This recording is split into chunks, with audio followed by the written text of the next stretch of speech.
আজকে 2 ঢোক জল বেশিই খেয়ে নেব, কারণ আমার 2টো হাত তো, আর মাসির 2টো বার করতে হবে, 4টা হাত বার করতে হবে। কারণ আজ মাসি আসেনি, তার এসছে প্রচুর জ্বর, তো গত 2 দিন থেকে উনি আসতে পারছে না। কী আর করা যাবে, শরীর খারাপ তো সবারই হয়, আমাদেরও হয়, ওনার তো হবে। উনি 2টো বাড়িতে কাজ করে, তো নিজের কাজ তো নিজেকে করতেই হবে। তো আমি শুরু করে দিলাম সকাল সকাল, কারণ আজকে আবার তারা আছে যাওয়ার। গুড মর্নিং, নাথ ফুডি ওয়ার্ল্ডের একটি ব্লগে আপনাদের স্বাগত। তো সকাল সকাল আমি বাসি কাপড় ছেড়ে রান্নার ঘরে এসেছি, কারণ আমি একবার করে রান্নার এদিকটা দেখব আর বাইরের কাজগুলো সারবো, কারণ আগে এগুলো সেরে ওগুলো করলে অনেকটা সময় লেগে যাবে। তাই জন্য ডাল আর ভাতটা বসিয়ে দিয়ে এইসব কাজগুলো সারছিলাম।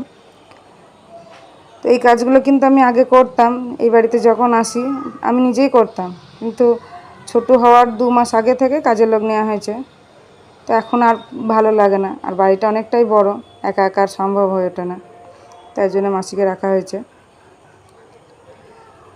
তো তাড়াহুড়োর মধ্যে আমি হাতটাও পুড়িয়ে ফেললাম, তাড়াহুড়ো করছিলাম, ফ্যানটা ঝরাতে গিয়ে হাতে ভাপ লেগে গেল। তো ভাতটাও হয়ে গেছে, ডালটাও ওদিকে সেদ্ধ হয়ে গেছে। তো রান্না তো আজকে হালকা ফুলকাই হবে, রান্না হবে শাক ভাজা আর হবে চিংড়ি দিয়ে আলু দিয়ে একটা ঝোল। ভেবেছিলাম চিংড়ি আলু পটল দিয়েই করব, আর পটলটা ভাজতে অনেকটা টাইম লাগবে, তো আমার কাছে একটু একটু সময় এখন অনেকটা দামি, কারণ এদিকে দেরি হলে ওদিকে দেরি হবে।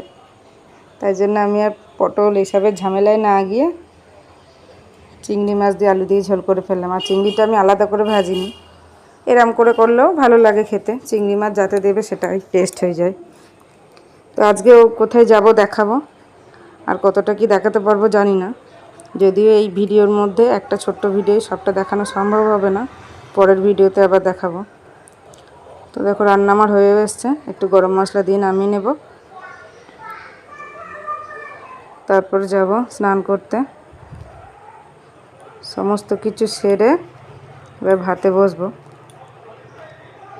আর জলখাবারে করেছিলাম, জলখাবারের জন্য এটা, আর দুপুরের রান্নাটা ওটা, শাকটা আর মাছটা দুপুরে খাবো বলে, কারণ বেশি ভারী খাবার খেয়ে গেলে অসুবিধা হয়, অম্বল হয়ে যায় সব খাবারগুলো। তো আমি দেখলাম এই খাবারটাও যাতে তাড়াতাড়ি হজম হয়ে যায়, একটু স্যালাড বানিয়ে নিয়েছিলাম। আর আমার ছেলে তো যে কোনো খাবারই পছন্দ করে খেতে। দেখো চলে এসেছি কোথায়। টাটা, আজকের ভিডিওটা এখানেই শেষ করছি।